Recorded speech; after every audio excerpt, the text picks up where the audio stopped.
owe mi ni we no pa ni o de wane beni kuana egbeni no ku iya sise no ge mema ge titop na won opia paro wa gbon no se ti mi eku ewu yen lo we ku no rogodo ama wo ko pa we ro wa gbon no ka we opia no opia oku no rogodo we ya we kia wo ero oku no se ti tara gbon na opia no se ti ta ifagbo asi egbipia na igbe yen do yunu ya kamagbon oh yeah boy yeah boy ila we gbe ma video oh we to la jana presenter do gbe na we na ni do see me no we o pia no respect we na mozo uno gbe kola la lo ba o ka mo body we ma lo bi ke go moda yin ina ka me wo do ka awe mo no bu se we respect we na every 3 years egbe kisi na mo bola mo bo oku no ya ge wo wodo oku no ya wa mere ani mi utoi obo me ku hun ni ya fefefe presenter we hian tie no do gbe na nu we eni ga asunu we boma ni makeka yin ti wa ye wa amebo wa ye zuluku wa amebo gbo wa ni wala do mi when a man you boy we wait here boy I remember never here boy no do go we who anere we we ke unu ka mo boy gbegbo no family na ke ladian only punishment in here dey no ka mo boy gbegbo any do we melo okay we no ki yina ni uma we do tie we do we aso aso bo do we melo we ko no ro wodo no sabe why. The last time I checked, Okudo we no bowe, okay we put on the way we bowe, Okoni won't wa. But Okoni kiri, Ezona so asunu we are Opiani na ba. That do gena woge. Okoni na do marry we.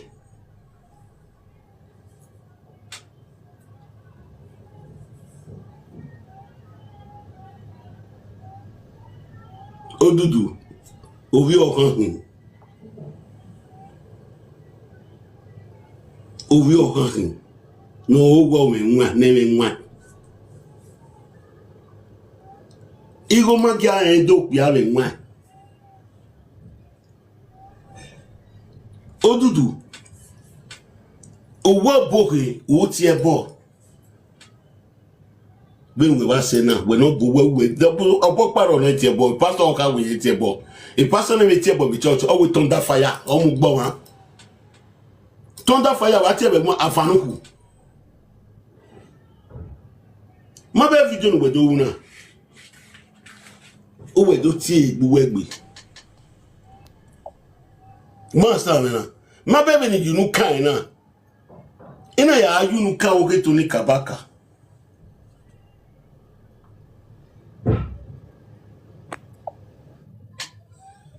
ina ya yunu kan Supo pa to ni kabaka ona eno we do ya fefefe no mi wa ku a we to maye police station o se ti give money abuno won bo abuno won wa emi wi u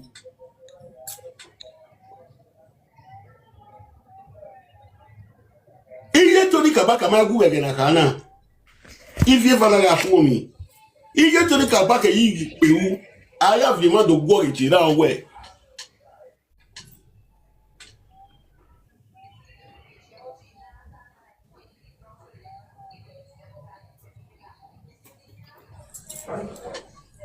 Hello, Anahi. Hello. Abuta. It's biscuits. Mena. Abuta. It's what I feel. Rame call. Call you no. Really deal with. That no one maybe can. I reckon na more via. Me ala dia mi kere ya zo. Okune mo bo mo ibra 12 years wa da mi ho Erisu na wa re Tony Kabaka ni senior Onu gbere ba. Dami ho. Eri swinye. Eni gbera ni. Mene Odudu e agwaba. Uwa no ka agwen efiwe yo ha. Menwane. Moga ate asa baby. Special child we wari ni. No de mayana ba abun we wana. Wa dami ho.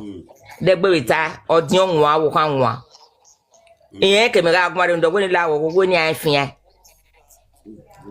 Memo emi iwe eri ogo na dai training a BSc degree engineering. Na we fi moto yin abo ni awe mure na we mure no we mare na we mare. Ono engineering me o se ni na pe we platform. Iye kwe na ti ebo me. Alagbode na ro no ti ebo mo gwa lo se kuno ri ase. Ni se ni aye. Eyan. O ti ebo. Okwo ni o family okwo ni o enokpe ani o ti ebo. Ije, Damio. Dennis Tiela dia. Mo dia leje. To do wetin me yo re ba yan we man won yan yan ya ti ebo emi na titi ta na me we no ti ebo yi. Okay. Dami hold me de gbe correct we. Oh, what to mo re ba yan. We are there. Information. Usai for. We ma mi ani ga mi hian. Pe ye o. Ema tata ma we. Ije. Bobo si o me ya we me ru kire ye me. Ya, o puya ru gun kire no me we me ka si kire ne. Wo manu ga drop. Drop o man e worry. O kan be gun be de ge no gun. O wa dan mi ho. O ko no re do gun ba. E mata wata ma we. Wa. O ma na ateme pataki. U dan mi ho yi. O maru pa no je wu no baba. Mu ya go dukun. Una ge go teme. Mama o mami wa ma je school. O ya ti a operate TikTok no rena. Me je school me gwa operate. Wa. O ma we ni me. But na do gbe do try. No one ya have information where you na feel okay kwa na gbe do fi ogo men yo. Je school. Adami ho. O kon mi e ti e bo me no awe. Mami if okay ni agwa. Ni gwa ji. Me gwa mi kegbe. Me na amana na se Nigeria yi to tayi canopy. Ekene egbe ye ni eme to tayi wa gwa. Baba na awon no bi eme ne. Mari gbe nira me pa be derio. Odudu o ti ebo. Gba mi pa no mi ko de yin wa mere a. Ero bo o e pastor. Boy, pastor, ero. Omo paro re. E depo, pipeline. Do o mem ni ati ninu gba. O mene no wa me, pastor ba nya O gba mi ekwegun e wa me re. O ko no ju no e take no biye. Da na emi mu. O ko no. Ebo ni mekere. Era me run so no ya we mi ni. The first one ka we na we mi ni na mi egbe wa fan ona zoe e no pe na go bi ma ya fe bun ade yarisi na e ne no be mi boyfriend de order fun e o we yan na do zemini utori na woro komo emi opa ni edo no iwegbe e bo ni mekere metamu na wa da me ho ni taya ni gwa Gwange. Okwu no do mi manas ona fi ogbe yo ha. Emo no pia. Emo biye. Omo ko ni. Okwu no ha yinu en take no biye. Okwu no leyin ware. Nwa soro Oduda. The last minute odo take no biye. Anyone. Iya si okoko. Ya be vie kwa la dia na do tayo we. Ya mo no wu. Wa ege ari eba we ije la mu down la wo je. Okay Domo pa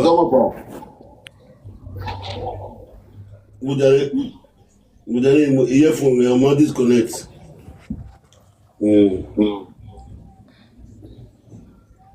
Is it connected here? Where we turn baba? Okpane. Otime we ekpane oma. Nwegwa. So I will have another bella. Era Eric Will. Me now festival. Oh, if you mark here. I be do so wow, good you me go we get na be ya una. Here do revise eh. O wo here oku. No fe gba yo ha o mi anoku. Amoko ni. Eri me hu na ya mo e. Ihe. Eri agi we be wi ma. Ane o bogele baba ya. Okonu ga obi wi mo na o bi wi ma ni. Oni no waro. No ke no ro ma oni take ni kere. Emi ni awala dia. Hey, ayaku. Ba abe figo yo to a. Aba azo mani kukia. No mo bi wi ni. Oze kwa yen dai you de. O we me wo no hun. Ayewu. Yen dai. Oda gbezudu. Dami ho. Accuse Odudu na gbele mi ni ye ho ne. Abia ni ga yere ni ga mere wa gbe o na we yere. Abia ni ga mi ni ya kian ni. O be me ni na ti ani. We gin aga kian agbe to ta we adam ho. All do touch in your mind. Then we tana who were provoking who were accusing kwakeka. It yata ma we no there in a way. He will never come to answer you. He has that pride. Imegoma. Already one side. Ije already one side. Emi already one side make me na ye. To tire gabu why on agwa. O ma the platform we do answer. Ida ya answer mania. Oh wow to tire on agwa mega enia. Uda win na me no stress no. Me mo kata ma no the 62 years e gba be February 19th. Nwa. O gbe no wa mere eta dogle we mra mere wa. O kwo keke no ta. We are gbele ye ho ne. Odo kinyoge family ni. Eta do go we gwan. We dem ata no. Ayo owo ma mo ma. We ma na be agbodem de. Aya mo e bono to gbo ma. Igbofu. Iye no gi wa toji. The first time me ya la platform gbe na fun. Ije mujane wa. We gwan. Ije me no gi wa to na gwan ma we gbe. Okoko mi we yi. Ma be family na go we gwan na. Emo no kino de adiyan le ne. Sutina be gioma. Ke woman no ari mi egun ira mi. Bro mu kan wa no leru ne. Dem we no. Iso we imana yan ri gbele ne kino de adiyan ya we mi. Odudu, you only see na gbom any the word make na beg video ne ya we before ike gbere ni. Okay. We go. By ya time da kwebu ni zelena igun ezo. Owie ni nebo ni bi ebe yon me. Ogun yo mazin gbe no gun afo. Eri pole mana. Woni ani dogun a. Mamie o ipe bania. Ere ne ko ni ayagun a. O pa na idupa. Oda fon ipa. Yagun ayo no wa pare bai. La gogo la o ya be pa na mepe. Wa mai bi no ya drop me. Mami ege no ko na yagun a. Wa ni pa ni wege ni. O wa na no wa o araba abarere zo ini. Ipole ododo o kin ame o si ni. Okay. Me be talk me ne we no ma be gun ayo. Wa gbe o wa be ra me bi me wa bota. Atiti domo. Okay, wa talk be o. Domo sara egwesa. Domo sa. O ato ofu egbe. Domo sa. Domo ya ti gwan abi do no gwan wo.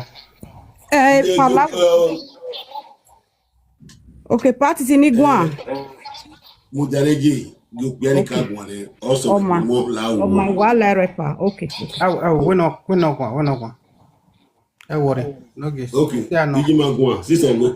Iji ma gwan. Okay, Atiti domo tuwa, domo sa. Beni mekele luwe from Facebook o. Odo yi mo bonyo dukun very o, ma understand domo sa. Epagene Mama Mary abi Mrs. Mary na gwa na ti send the request o ma rere so me gbegene sister Saboro ya road ku wegeni.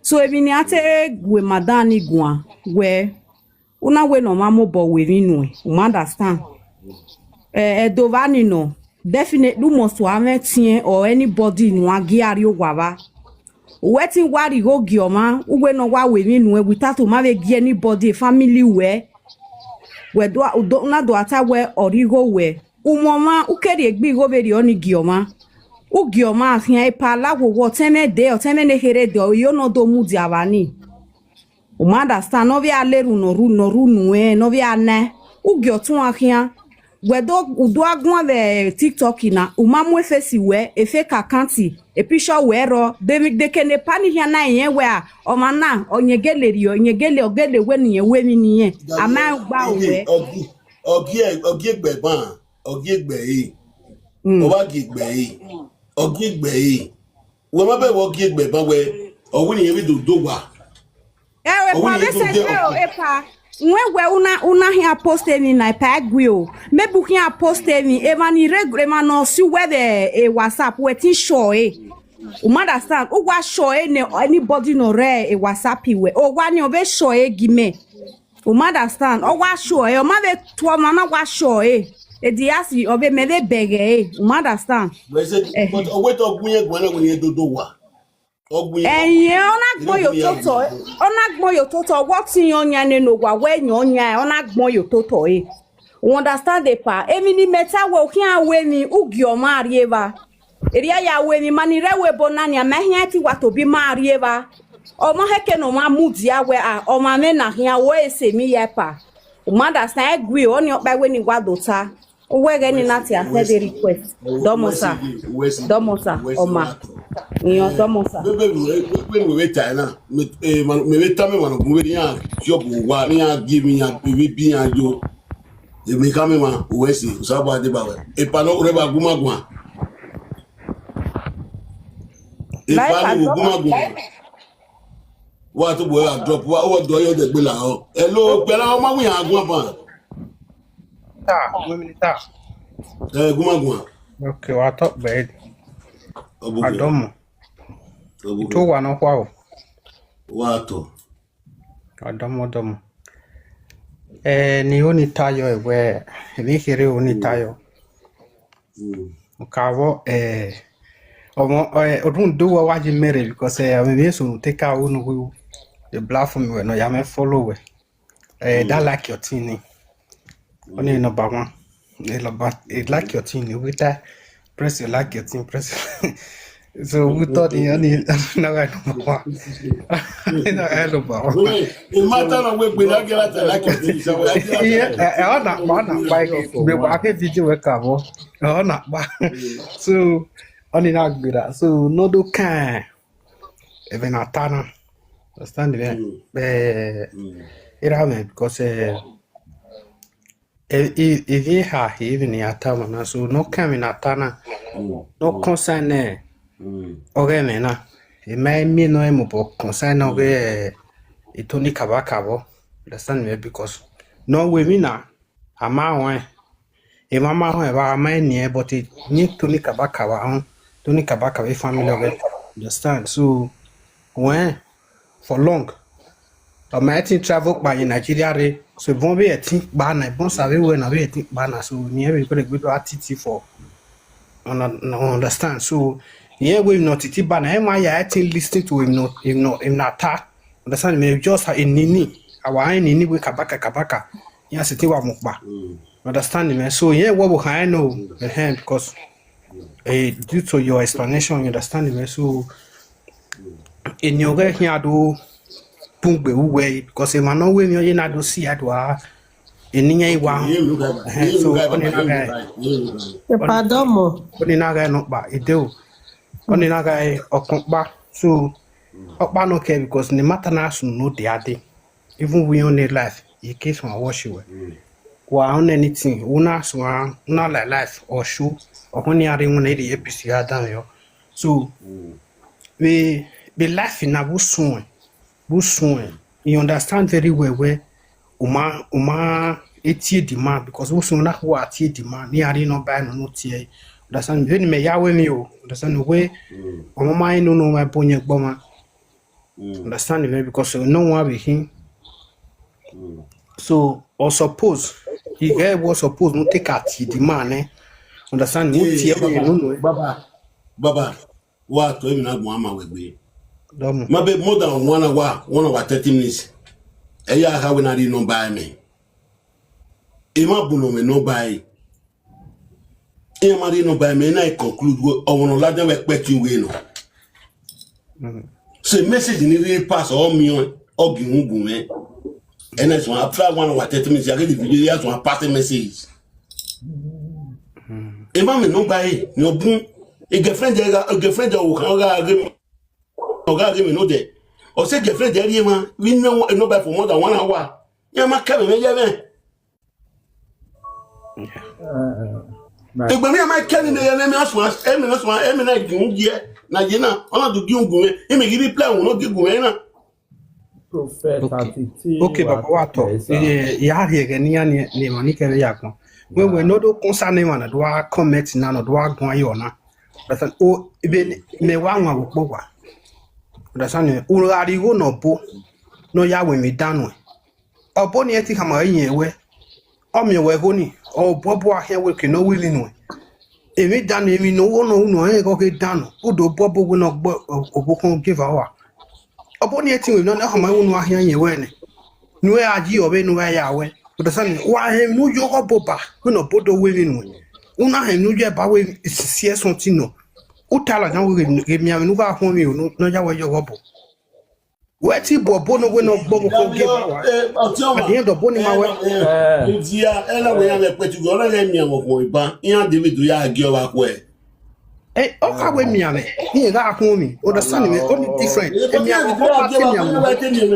because I want more so lo rite mi do ya agi wa ko e mi am no ma ko mi baba mi am no ma ko mi but ya ma oni ni ya ma oni awo so lo ma ko no le so media Prophet Atiti wa talk be na se ma to ko ni because que no da equity by matter wa talk be prophet the ma really where area pa ma we kere ya we ogo ma abi emi o na ke we gbe wo ti wo di e mata ni o sa ro gba economy emi o ma me oko ni no gun ani I ma me de mistake obi edo martin adobi edo no bi edo ehin adobi o ka ma ba ewo ehin I believe where oko ni oge all la diatama because when we be soro anu soro ogun a when a woman na ye ba na asaboro gun kinu di ade e ma ni bun maybe where egbe wa bun maybe where egbe to ko ni oya we back here or something like that obi e eja me gba ki bi ma we ya kuno what the wasaboro bi ma we ya kuno Daniel prophet only try not make a point where the point no make where is they very aware all here oh man no here lugar uwe yao dege anado according to no time where onado that or imweni kan according eni na do affect onaka bowie ọma ye mi ekwe ona de gbedo mu ada fun egboto enu ho ni laja no tematama o ho ni fi owe yo a ọma ya o ya dege ma ro pa teto lo ye kopia ni to boy all time lo ye kopia ni ọma de lo ye kopia ni maybe we gbe ọma lo ye kopia ni egbo me kono iyo we no na ya fi owe yo a o ho ni ge o ho no ge wo we re ma na Prophet Atiti I believe where maybe where no matter anything may be, who say no we no give ewo, who say no mo don we ewo. E bewo no yen na age na forget a TikTok or social media. Ana mo yen na buwe a de zewe no ge or odon we bo yen na. We wa ya yen na e no yen me bu na wa ma se pe me bu e wa fe kwa ya o gege bu e fo. E je la mo so le lo jo we je le so we fo a. Eke no yena na bigo na oko na mata mata ma we no sunu dai eri no u oko ni mata odo amu egbe iwo re mebi we tinye ya de o ma ya dege oko ni ge Prophet, no Domo, ge Domo, Wato, Baba, mata no na Biafo. wa mutia kiri je magbo. What do you mean to aware? boy party ti wa to pe o wa we game ne o se mo ta mo e me re wa Iti wa ya o wa kwa di me wa Domo. Prophet Atiti International Wide World. Wato je luti. Wide World. E baba giure ne o baba. Do no gere. Odudu ogiure ne na o mai mi o. Do no gere, won gere ni. Isha wo Ino gi no wota na ko na. Na wo gi ure. We mi peloro no ya lo we ko kwere no me kwede. what am you are right. we no ko ni you no ya me kwe we tinye ya lo ye ke So, ma ni anyone, wa do lo. Wa gegun. Eteni pe eteni ku, ikaka gba. Ya ga we mi wa ji gbe wa game lewu. Yes. Ni ki are pe ti we na ya te ya we wa ji gbe wa game lewu. Yes. Me ye ike disgrace one finally ikari e de no tanene. Confirm. Ke kugbe ya tele na gba o gba mi me ogo mi mani bi edo yen we gbe bi ti ma gbe so ma so we gbe ti ma o te gbe no ti ma ni me o me ni gbe no to ni o ni amuri o to gbe e to to ki un re ba se bo ku no ni gbe we kin we go to ki un re ba we sure e but the video no we ma sure e That's we fe bodu we sure We sure we fe bodu we sure video me wo de Isha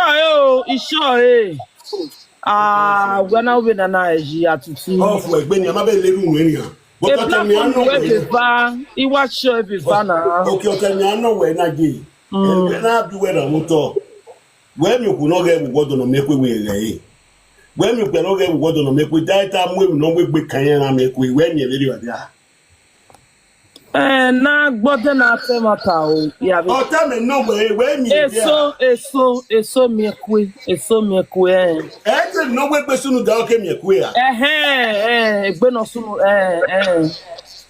so e ni o sunu da ko na zuere na ni a wa si gbe ni wini na me ule kirikiri udeme dagba kin wa si gbe Okay. iye wo ya do gododo ya we wo bo e wa ya si gbe Iya. No be ya Atiti eja meju la o.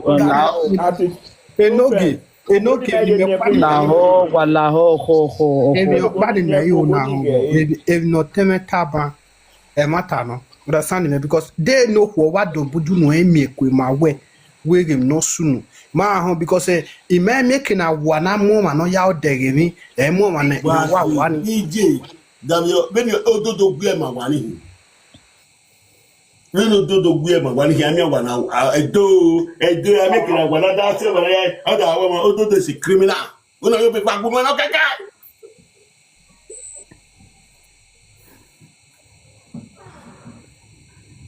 gba ka me na gbo Baba Atiti ho. Mama agbezo egbe no yari abe o tele na ko yare hon ni. Because no se ni na life na ba. wa mu jaje wa be pa ya bu jare ododo na ri go ke wo mo gbogbo wa o ododo mi e ti e bo awe me bu ne ti e bo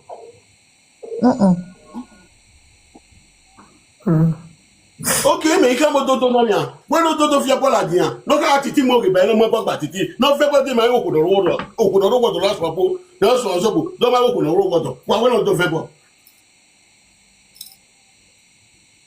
okudo ro godo o da fo ina do saka iya wo da fo ina do gui ona de ko ni de ore okudo ro godo o ma okudo ro godo wa we no do fe bo ya o bien de sesesi e bien de sesesi wa te no ma we wo wa we no do fe bo ma ya okudo ma we wo Wow. Mema Odudu there. Okay, Baba, only a minorotua. Only a minorotua now. When each of Norena, when one of whom you have one that we want to place too much, we are in cemetery. You have to go. Prophet, you doing your mama working. That you do, open my working. One would go with me now, we are coming. No. Prophet, we are not doing Mujane Mama Diagula, we are not doing boy to make a walk on the world. Only a case na mugu na we wa focus yo. We no ko na do mieku e no gbe omo. We no mieku. Why I keep platform well with the way I time with this boy is in my courts. Ejima no gwe no taba no you do we need to be more.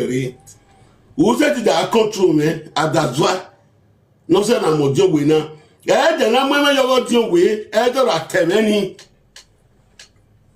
or bought your way now. What did that come every hour? No, or what did that boo me? You work, well, I would do correct me. Ah, what would do? Oh, go, do. Oh, so walk on a rope, open a walk on a water. Let you be done.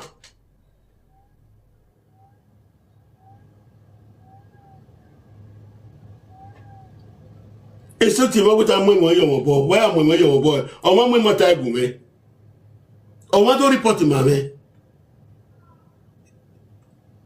Oh, I want to make me major video call colony. I want to make optimistic major video call colony. Man, no soon. I might cut by my woman one. Vinny, I say, why to come and go on? Any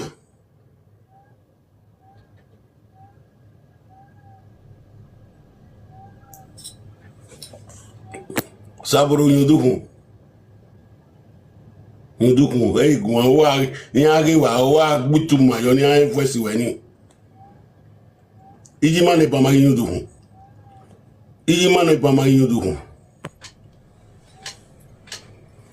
you say no climb up I'll come meet you for side WhatsApp I'll do you the tip for side WhatsApp already hey go o wa fe go won my queen wa gbutu ma yo we are very voice we ni una get kwa ni me a 7 e ti an ro we yi omare omu yeti so ni pe kiun wa ga dan yo wa ga pe kiun bi egbe la ti anu to tere nu ya mi re be mi ya wa re no se u mata la de ko na buwe edo ole so la na we ni ya na we go no ko na ri egbe la ti yan when we bui when we kuna ri gbe la dia ri me be bui go we dia e 90 men na ho we say ti do bui ni 90 men mo ti we zo yan we da bui ni 90 men o ku no mi gbe we no ri gbe la dia o kere gbe Odudu we ti e bo gbegbe mo ge ga yo ru nwe aya gbegbe mani ri edo mano bokuta ebo ya temi no sele do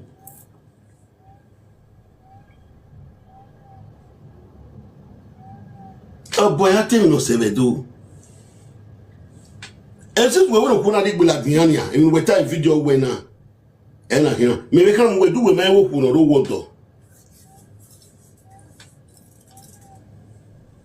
mo bori Atiti ba won ore o yan wo ko pa ba won ore wa mo bo gba titi wa mu boku ni de we we afu edu we aso an so bodu we mai wo ku no ro wodo o ero aya ti e o won agwa ti e bo na won agwa ti e Odudu won agwa ti e bo ni me kam we ti na usori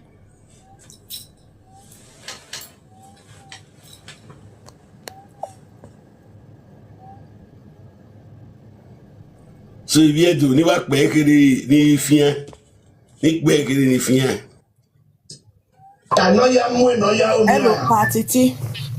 Erube ona wa no weni di odukunba einari ezegbe mi ni ata lao beri ere me ya gwan o enwunu wa wo dudu keke woko no fe we yo wa enwunu wa mamu me should in case of next time because ere pa dudu na pa we kan wa aje o we fo wotoba mami una ame audience okwo ni we no do gwa ba we more distracted we o ma wa so no ye ni me keke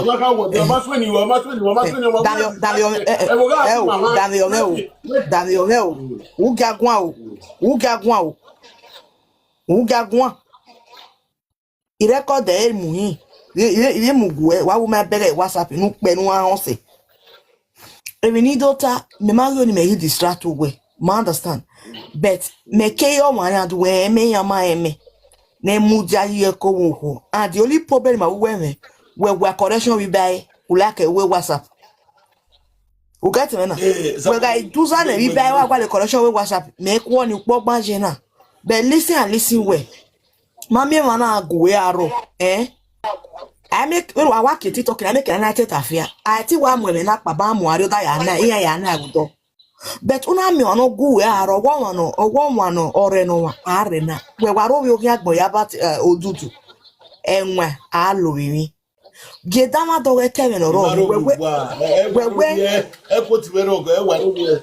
ija we wa agwa na we Daniel me even we at here we to fiapa mudiana titi gumebua mudiane uwe eima ayire wana do toto na ona nu ya mo okay Daniel imakoti e wani mana we na me problem uwa aluwa uma pasande ona say me mana fi weti igbodan yo we me because in a take care mother something na me ma enu wa pa dudu me igun ajo we o ti ebo o ma ti ebo na o ni no ya o mi elere mi eri oje mama mi ki ere le tafia no gwa lo ari wa so ni o mi we no collect we get it na we no ni ma imu but in case of next time after this case a case of here tiri we am ogie always respect your audience we get them pa uwe ni maya tore agbeyara paso wo para le run gbise a no na nyo na da do na efi o yitafia o si pe de abawo ikan ma ro awe gwa le fresh tafia you understand so ya drop on mudia oh god which kind of problem be this we tabawe egbenyin ohe no we gbe yan se o no gbe we ka yan gbese Asaboro we gbe yan se o ma ka wa zion try mo agwe o e ma ta mani to o ri provoke we o o kalotu zegbe won yan me na ni we wa titi na mama na like you understand awa we wa ke wa drop me opanike wa wo dudu da so wa na eza so wa evagwina eza so me masa o wa so you get me na so la wo won opa yo ni do ta ti do gwan yen wa o ima oni mi ora ti wa do ya kan o ma be ariyan ni bo de ban ya do we mo distracted we na ta ni tore I respect audience we bere enogi every normal provoke enogi say we bere ogwe ugwazu ugwa je to make your gwa bania eru ale ya akule okwa ipa wa drop e ya wona emi na we ba kwa na be we make your gwa ba eru ale ya akule okwa no iwe pa obuno sike we na iwe mi customer so ugwe oya wa mere ipa we drop me yan kele do saboro ipa ire comment section video we are la ni mana we ipa a comment section wa ma o yan we ya gba kiye me yo ya do da kiye no ni ki very enjoy na ya ma like wa bu jani pe record ti Asaboro are wa igun wa pa no we ke pe record na se ma ye for how many hours is paper me for gbe o gba are wa ti ya go akori wo lu pa no we ke pe record na se gbe like 4 hours ni we kere la ni na e record na e fo awie wa ni ire ma ni ke ya wa ni otiti awa mi no fresh wa mi view e to fo ni ye o ya me fun fruit o ga bile won wa ku oboloji abona we mi na rigo gi o ye zese ne Obe 350. Mama only say la where woko where Wagumesia igo me igware wani wiri go de wagumesia mere na gina. Ire ba where for mara fi ma gbe agbaze gbe yo la ho where la wo So this year igo me. Oh we am imagine go ni no do ye mo ya 20 ball. Where I can't be turning it no then ya. But the way that Atiti I feel like boy akwa ba. Atiti e mo no ya. Sa. We are making no go work, but we are making no go work, but we say we let's go. What I babo so e saka lie. Odudu egbe a. Saka lie. Odudu sísọ ọgbà ẹtẹ ẹjàmẹ gbọ́dọ̀ do tiẹ̀ bọ̀. Ọ̀sẹ̀ mo lè gbé kí ló bẹ ṣe bọ̀ náà gbẹ́gbẹ́ alẹ́ olè rẹ̀ mọ̀ pé àkọsọ̀ náà tẹ̀ mọ̀ pa. Àtẹ̀wọ̀n pàkà náà dàmẹ́ àtẹ̀wọ̀n pàkà náà because one of you. Samore Atiti bí ẹgbẹ́ gun ẹgbẹ́ Samore gun.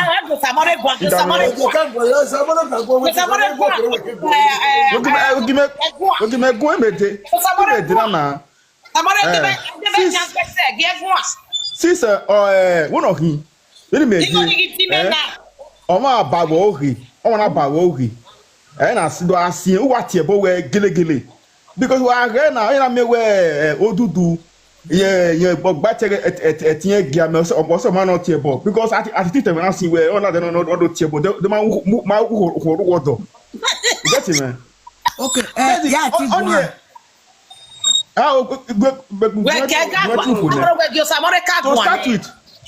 to start with Ododo onye to be ni ewu o se mo ni etie bo because okato pass na we etie bo we mi obo na etie bo a we mi obo na asa boru me no wotara na we mi obo we etie bo we mi ko no wotara na ni gun a Odudu too big gun down yo uga to bo we down yo ni mi o ma ni e kian tie bo ra ye tie bo e no time to bo we down yo God I go punish you.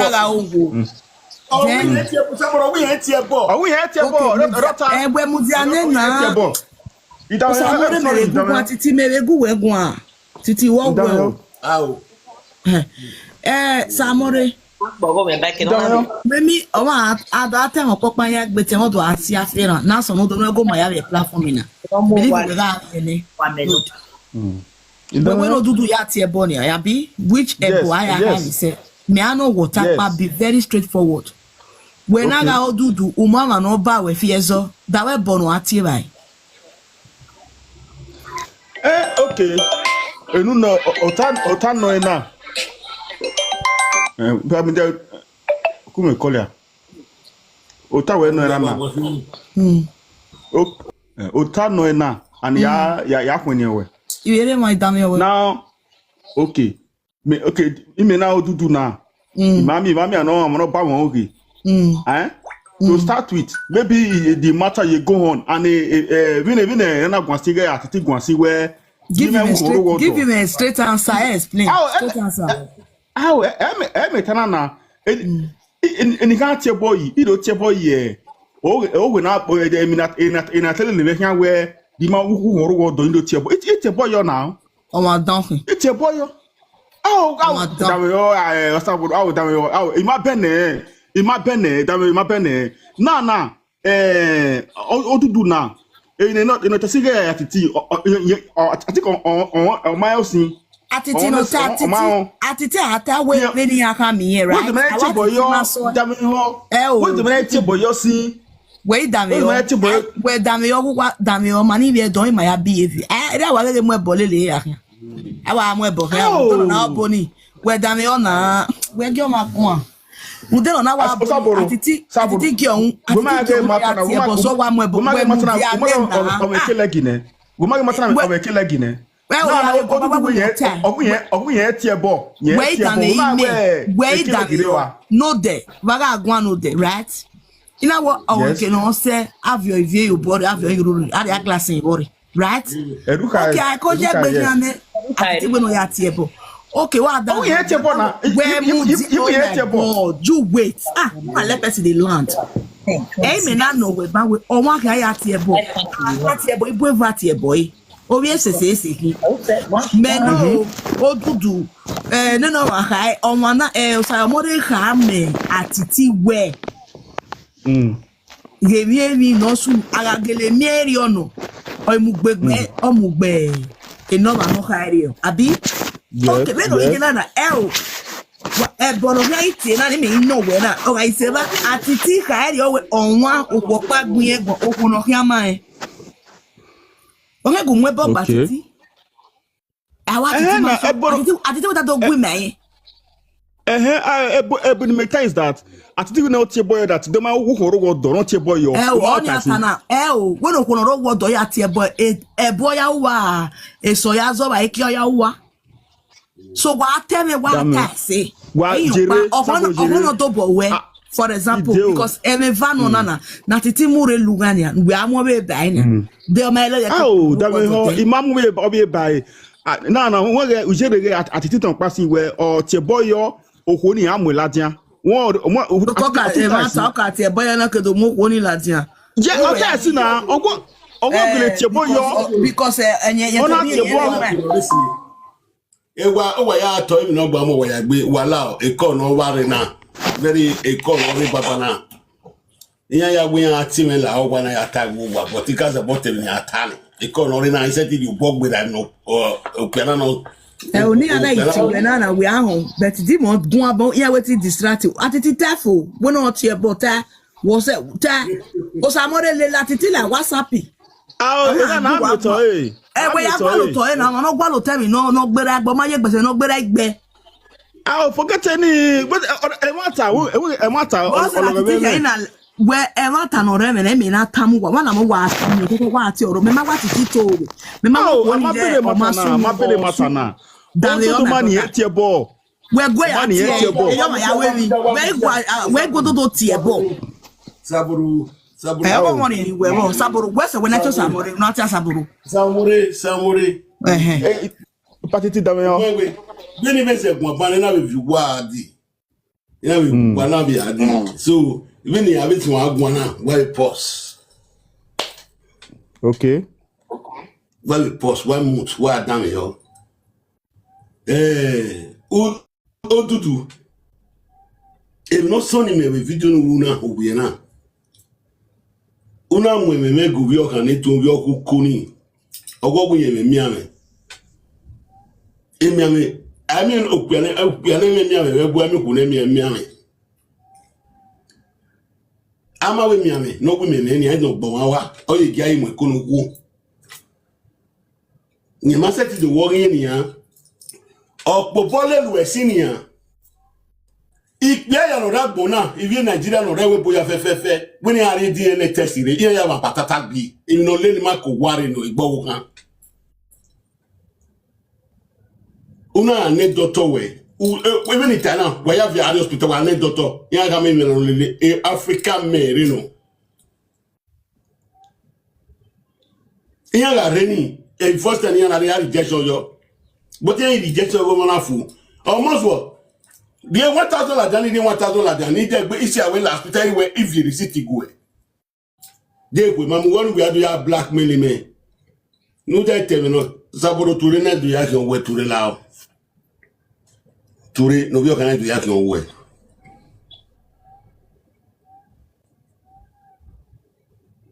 ni go bi o kan gun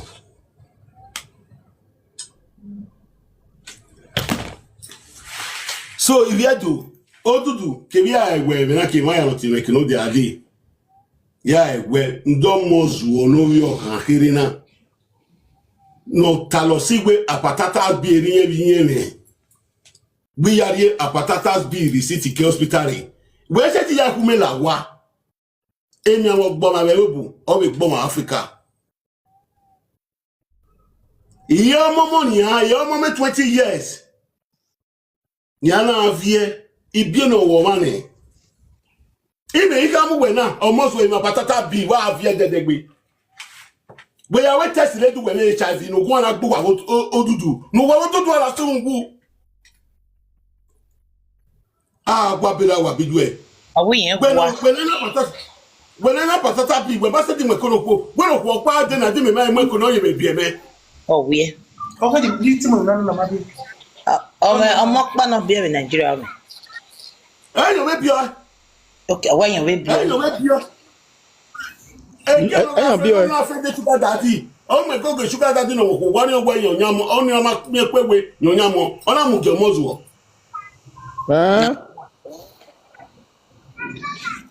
Onye no kuna friend of your katwen, o your friend sugar daddy. Sugar daddy mo ko wa. O imu se sugar daddy your what to adore am wa. Honestly, o ya mo mo je mozuo. Eri asunu a. Eri asunu. Ogi mu go omozuo. Ne omozuo na yimu. Ana go mi yegi no. Obi ere. Je me wahala. Wahala. Hepatitis B we kanania. Awon me HIV no we gbe so yi. Awon me PP no we gbe so yi. Awon me Valentine opa. Diabetes o we gbe se hepatitis B. Yen yi ragbo. Ama we leso onu we adu ya we akumela wa. Wa we ju leta gboto re kire. We le ma hepatitis B no me. We no me HIV na we ma se ti mo kono fu o. O poro pele ri ogun mele de ni na. Iye mo kono yi so abiele mi.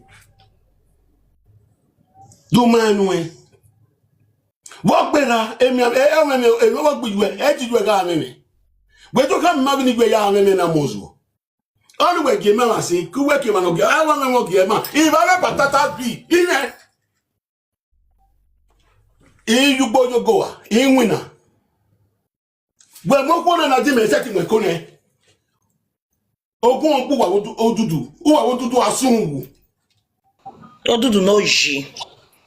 Ime de pe ni pe ma gbona me patata bi pe gbe le patata bi gbe me kono ko me bien le me we pona o ko aye me ba ime ye set me ko ne onu we adota o ma ga ki o ma le we bo ime ame ma gbo wa accident gbo wa No. o ma ga ki o ma le wa gbo ime ame ma gbo wa de me o be no gbo wa Accident no.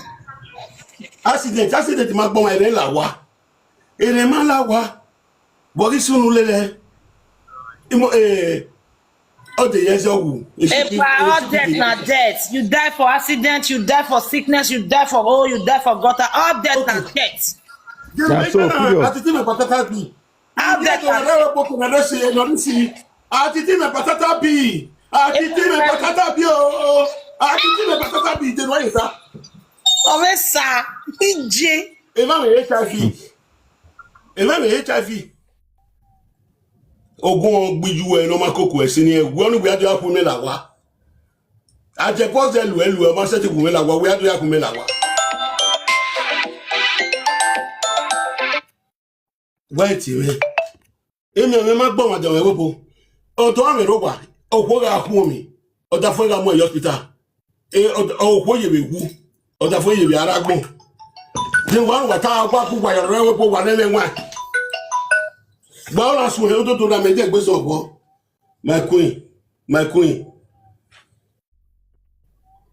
No, he just said this small boy made insult me, my mommy. Nebo could just say this small boy.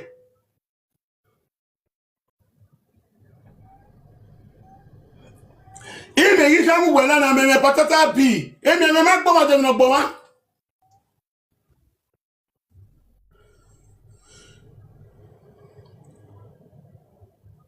My queen, I will call you back. Any kind of you. If I know I will respect you. Okay, I love you, baby. Let me do that.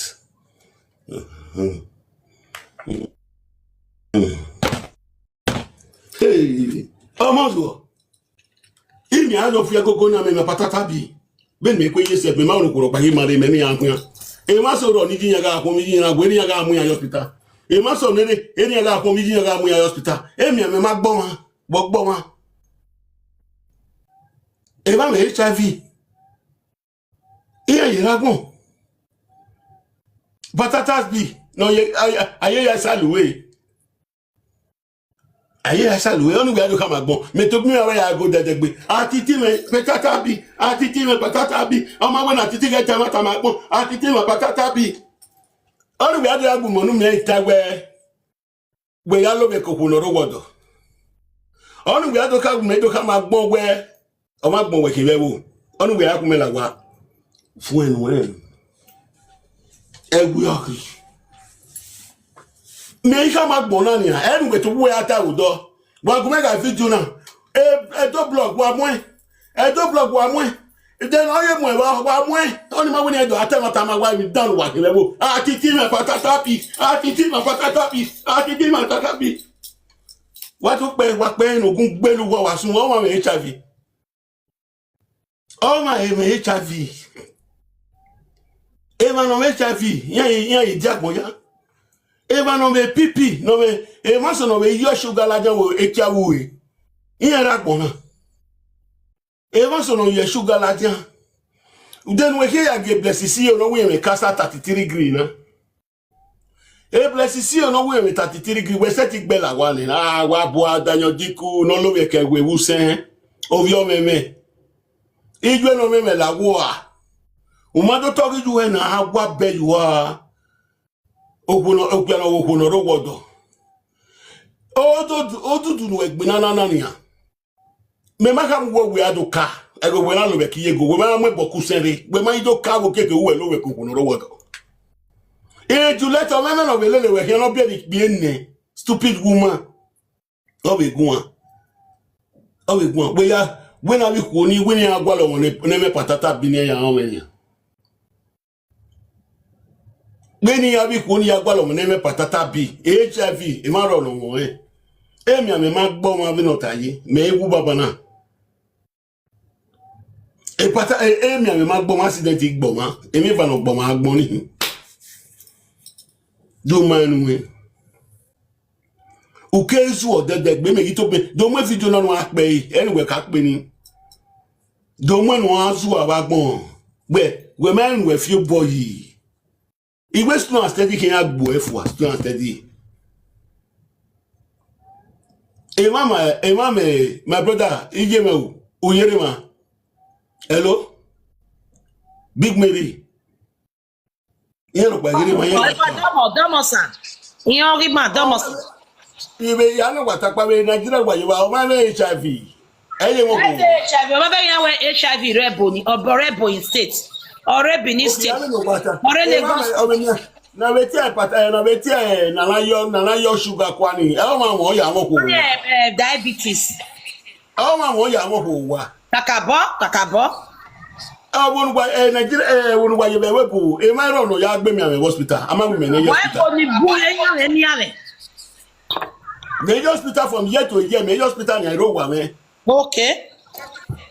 Wá sẹ́ni àyè yà ó nu dẹ́nyà yà ó ní adẹ́nyà rẹ̀ náà because Odudu nọ rẹ̀ òun jọ òun sùsù ọbẹ̀ fọwọ́ náà.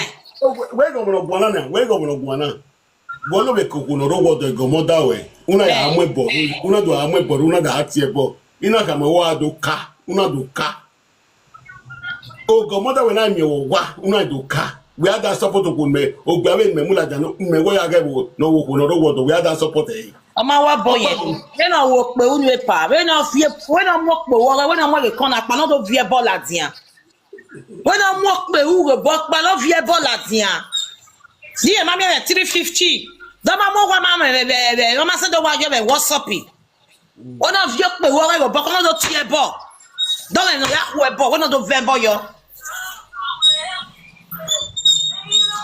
Well, I did bad. No, don't know what it is. Or best sort of yeah, we know. Upon our was so 6 months. Area, you know what? My day on a matter we rock back.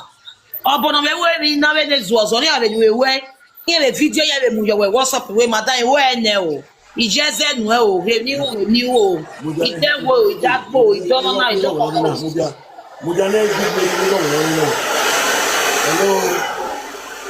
Hello. Hello. Yeah, I send request. How are you? How are you, Mom? Good evening. If I beg, drop this picture. I beg, drop one. Make you find another topic. I beg. I don't hear Yeah, you. beg. I don't hear you. I don't hear you. Drop one, make you find another picture. Find another topic. Atiti. Yeah, beg. Just drop one now. Just drop one. I beg, Baba, I beg. Okay, I'll don't worry. Wait, don't worry. Mona, no deliberate on my again, I beg. Just drop one. I don't know me they do all this kind of thing. You wait, see they say people where they do. Wait now, you where they preach say people where they do all this kind of thing. No good. Now you consider do one. It not good. Mommy, this matter they bring am for me. May you call am first. Drop one when you call am. Now you go. Since you don't do video now, now want me to call me. You give my number. And I'll block you if you not drop one. Drop one. Respect me, I'll respect you. If you say my rest for matter, I'll rest. Drop one, I beg. Okay. You don't need them. I'll call you later. I'll call you when I finish. Why I take this woman with you? I'll call you. No worry. You know you. Sense na matter for this life. All the people where they encourage you, may you do this thing. Mama, I'll call you. Yeah. Look, don't worry, I'll call you later. God will bless you, oh, that woman. I don't know if you be me person. I don't know how to speak English very well, but this remote way you talk so God will bless you. I know the thing one. Patiti, he came here. Everyone, ri eba ila. Hamari woni ni ya wasun wo bobo. Yi do aso na bolo ye kian. Ogono ya wasun ne ka moda fun eno ya do wasun. Eta modo ena mi e bona hi o. Nana ido asi odudu na ge eri lobi akikwere. Odudu opa obo. Won na ga owo. Akele ya fo. Maybe iri ga ta se. So pon pa no eva no. Omo na egwa le mi oja. Ewe mi oja. Amagwa zese. Amagwa wa so amagwa wa van amagwa wo wi e dai. Mami okwo no han iko wa ipa oro wodon e ka ko e ka me wo wodon yen je o. Adam yo ayo wo ma mo ma bono to gbo ma we ke ya we wo bodudu cause yan pa ma e mi na dia wa daji na jiwo right we ke ya wa son wo be pa odudu o ma ha mo da fon we okay ye wo ko ino ri o na ti na da fon e ma ke no ri Saboro. Pastor gari lo bi e keve ne e doriso galaxy e o ka fo kiana ni amu ya we ni dan awe bi lo bi no ikwe so e bi lo bi nori ya ko no O ke ya wa so ta mo da fon we. Umata mo do wa ya wa so uga le zikwe bogi ele gai wa odo me ke nu muji wa he we me conversion udupon no da fon no kian e ja imu ya uya wa so uga kiere e deme de ki obono wa de wu yan ene de ki obo de wu yan. So for me ma blame here, but obono hewu nyesegwe. Obono hewu nyesegwe. Adi kweso ga isekeni ana weni. Iye do abi evire na me bunya ro wodo. Iye ga bie wa. Oga nya okati ni oga nya e ma bo. Ogie no ko ogie dakpia. No. Ayaka. Na bo yan obo ro pa je yin. Enwe da do ya bo wa ya gbe wa mu egboto wa. Ugati mena iyagbe mayaje. So abi ko ni Atiti even we ata me and say mommy when I wenu kwale yo be tagwen abi ko na ni ya wason wa ata mo da fun wa no da fun wa mu jaji ye ke ake wo wa fo cause ba fo no ko e me no ko wa kan Oba we ku o ma e bi to mu kun no we mo ari wa no ya ku e ogbo ma en ya right. Mama me you me here get 23 madam. Mama Daniel ogbo ima so maybe ogbo ni say wa bibi ku ewe bo nero wo line e wa ya ka o ye wa nya kon nya daddy and do bia no wi yan ti e daddy o mo gbe ti e daddy wa son ti e daddy wa fun e to ra yun ni me daddy you wa o Nani ro oh yun ni me daddy you wa o so wa bo ni wa mo boss o ye like Doriso Gala o ga fifile le Kriso Kafo.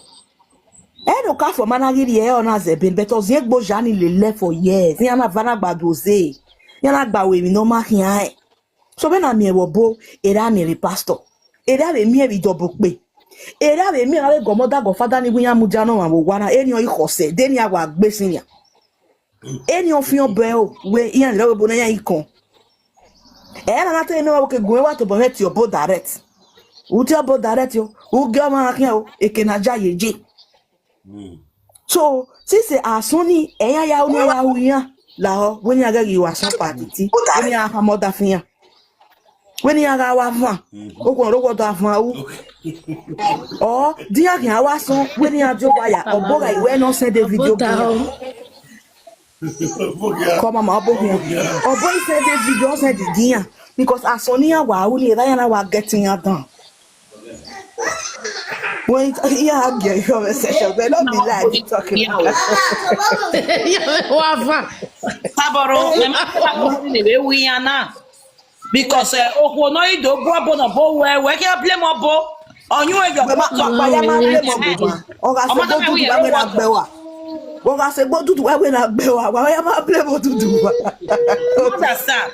Taboro, remember me ma play more bo no we are because no you know what bo.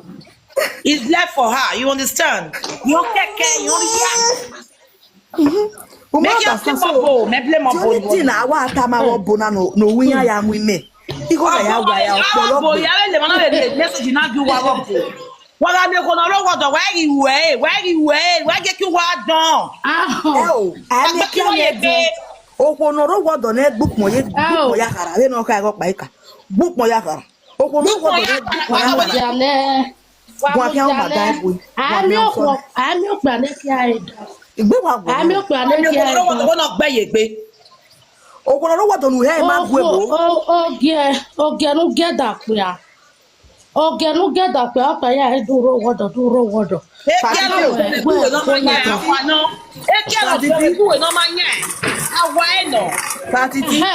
When I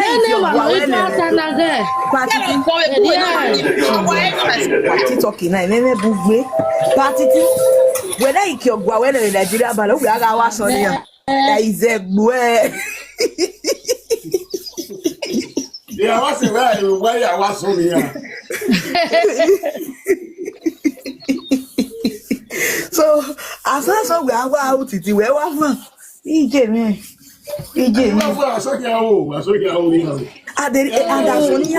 Eso wa mero online o degbe wa mi o degbe wa la o wa so iya ma no degbe wa no degbe wa le biye wa mure when me go last year my brother my sisters I ask my king wa so degbe wa so di am were awo lewe obo akere taya wi asaboro ya wi ya ina pardon no video family we member worry in any way. Yeah, we madam marry in any way. Me don't know video. Eri mo do ari abi je mo do ari yo. Ason yo de. Okay, ason yo okay mani ya. Iye we be mi ewe okoni afone. Wa ga bi o kokko no ma. Gamutia e buluku. Our boy pity no ma. They don't pity. Obo ahe akwo Ason Odudu ba. E buluku no se gege mi ana. Báwo ni gbà. Ọwọ́ abala menya ẹ̀kúrí ebuluku wà pọ̀ fọ̀rí ẹ̀rọ. Eke làgbàlagbà. Ọyẹ eke alàgbàlagbà ní èròmọ. Muwe o èròmọ. Èròmọ ọmọ gidi. Aláwọ̀ na gbọ́dọ̀ na tẹ́mata débi náà kí á sí ẹ̀ n'okpia ka na-akwụ nọrọ gwọdọ asọbụ ọyẹliri mi lọbọ gbọnọgbọ wẹkin wọ́n ti akwụkwọ nọrọ gwọdọ ụmụ mmayọ ejeri kan so waya ya akwụ ebe so wee rọsha evi náà sẹ ni mẹ́nà yòdókùn dẹ́ efiṣẹ́ pàdúdù ni mẹ́mí ẹ̀ nọ wọ́n ẹgbẹ́ mẹ́ sọ̀rọ̀ ihe àbàmà oge àmì ẹ̀wọ̀ pele kuma ani je because pele me kele le pasi ya sege no ya ka gwe eriene no ma erie madame temowe ave tele igbera ne la pele kele le sisa madame temowe la o si sabe mo me on me charge